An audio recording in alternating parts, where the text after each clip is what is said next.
સ્વર્ગમાં શાંતિ અને પરમધામે ઈશ્વરનો મહિમા, આવા પોકારો કરતા ઈસુને ગધેડા પર બેસાડીને યરૂશાલેમના એ ઢોળાવ ચડતા ઇઝરાયેલીઓ પોકારો નાચ ગાન કરતા હતા. કોઈને પણ યાદ આવી જાય, બરાબર 33 વર્ષ પહેલા બેથલેહેમની સીમમાં દેવદૂતોએ આવા જ ગીતો ગાયા હતા. પરમધામે ઈશ્વરનો મહિમા, પૃથ્વી પરના કૃપાપાત્ર માનવોમાં શાંતિ. અમારા ભૂતકાળમાં લગ્ન ગીતો ગવાતા. લગ્ન ગીતોમાં વર અથવા કન્યાના ઘરે એ વરનું રંગ, એ વરનું રૂપ, એ વરનું ભણતર, એ વરનું ઘડતર, એ બધું વણી લેવામાં આવતું અને એ લગ્ન ગીતો દ્વારા એ વરની ઓળખ આપવામાં આવતી, કન્યાની પણ એ જ રીતે, અને આ પ્રશંસા કરવામાં આવતી. તારપત્રના આ રવિવારે ઈસુની પ્રશંસા કરવામાં આવી, પણ પ્રશંસા તો ખરેખર જન્મ વખતે થયેલી. કેમ પ્રશંસા થઈ? કેવી રીતે? ઈસુ પરમધામે ઈશ્વરનો મહિમા છે. બે મહાનુભાવો આપણને સમજૂતી આપવાના છે. એક મહાનુભાવ પૈગંબર યશાયા. પૈગંબર યશાયાને મતે ઈસુ ઈશ્વરનો મહિમા છે, કારણ કે ઈસુ ઈશ્વરની યોજના અક્ષરશઃ પરિપૂર્ણ કરે છે. હવે યોજના જાણવી પડે. યોજના આ છે, જે થાકેલા છે, નિરાશ થયેલા છે, એ બધાને ઉત્સાહના વેણ સંભળાવવાના છે. પણ પોતાના મોઢાના નહીં, પહેલા પ્રભુને સાંભળવાના છે. એ પ્રભુને સાંભળ્યા પછી પેલા નિરાશ ભક્તોમાં ઉત્સાહ પેદા કરવાનો છે. પણ પૈગંબર યશાયા કહે છે, આ યોજના પાર પાડવામાં અપમાનો સહન કરવા પડશે, માર પણ ખાવો પડશે. ઈસુના જાહેર જીવનમાં જોતા લગભગ બધું જ એ જ પ્રમાણે થયું છે.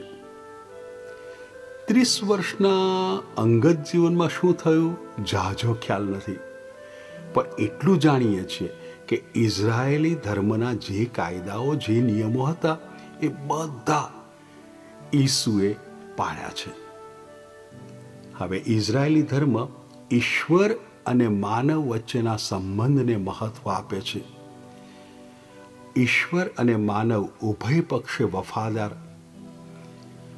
પ્રભુની વફાદારીને ક્યારેય શંકાની દ્રષ્ટિથી જોવામાં આવી નથી, પણ માનવની વફાદારી તપાસાય છે, ચકાસાય છે.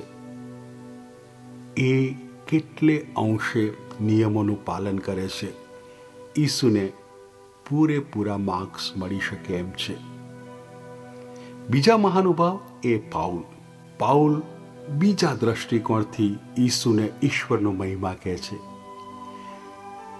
ઈશ્વરનો મહિમા કારણ ઈશ્વરની યોજના પાર પાડે છે, પણ એ યોજના માનવતા ગ્રહણ કરીને, પ્રભુતા ત્યજીને માનવતા ગ્રહણ કરીને. હવે જો માનવતાને આપણે એક નિસરણી માનીએ તો એમાં પગથિયાં છે. સૌથી ઉપલું પગથિયું એ રાજા અને સૌથી નીચલું પગથિયું એ દાસ. ઈસુ રાજા પગથિયું નથી લેતા, દાસ પગથિયું લે છે.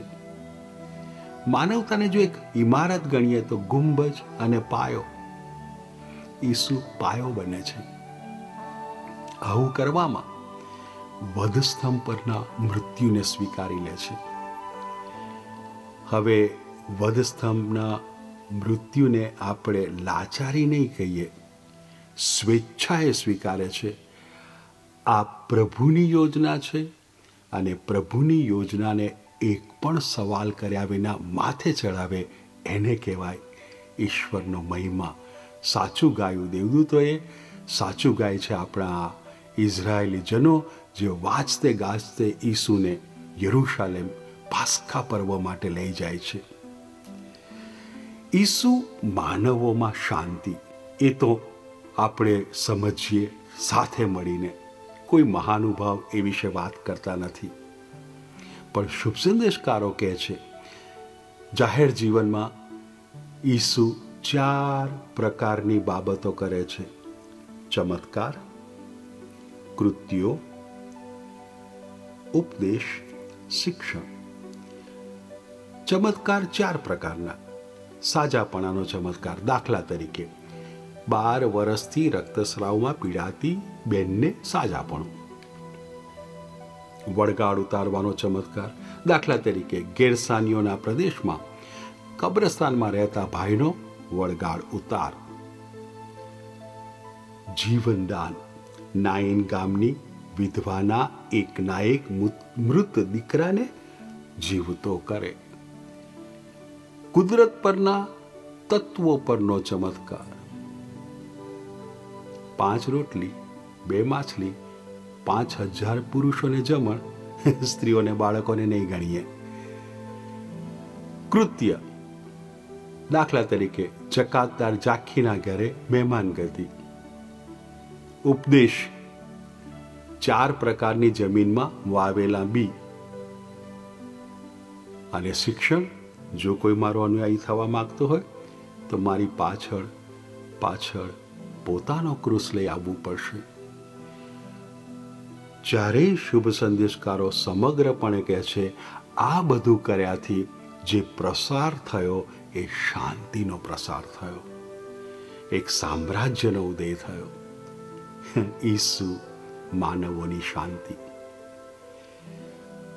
હવે દેવદૂતોએ ભરવાડોને જ્યારે ખબર આપી ત્યારે એક શુભ સંદેશ આપ્યો હતો. આજે રાજા દાવીદના નગરમાં, દાવીદના વંશમાં એક રાજવી જન્મ્યો છે. 33 વર્ષ પછી આ ઇઝરાયેલના પાસ્કા પર્વ માટે ભેગા થતા ભક્તો ઈસુને રાજા જાહેર કરે છે.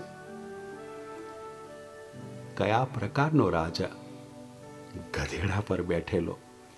એમણે જોયેલા અશુરના રાજાઓ ઘોડેસવારો, બાબિલના રાજાઓ ઘોડેસવારો, ગ્રીકના રાજાઓ ઘોડેસવારો. આ તો ગધેડા સવાર.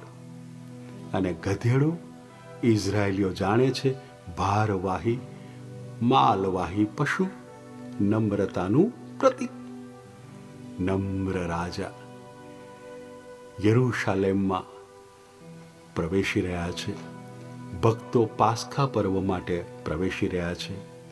આપણે પણ પવિત્ર અઠવાડિયામાં પ્રવેશી રહ્યા છીએ. આ તાડપત્રના રવિવારથી 3 પ્રશ્ન પૂછું મારી જાતને. હું સ્વીકારું છું કે ઈસુ ઈશ્વરનો મહિમા છે અને મારી શાંતિ છે. હું સ્વીકારું છું કે ઈસુ મારા રાજા છે અને હું ઈસુની પ્રજા છું. વધુ વેધક, શું હું ઈશ્વરનો મહિમા છું? માનવોની શાંતિ છું? પવિત્ર અઠવાડિયું આ 3 જવાબો આપવા સહાય કરશે જ. પ્રભુ આપણ સૌને પવિત્ર અઠવાડિયામાં પવિત્રતા તરફ દોરી જાય.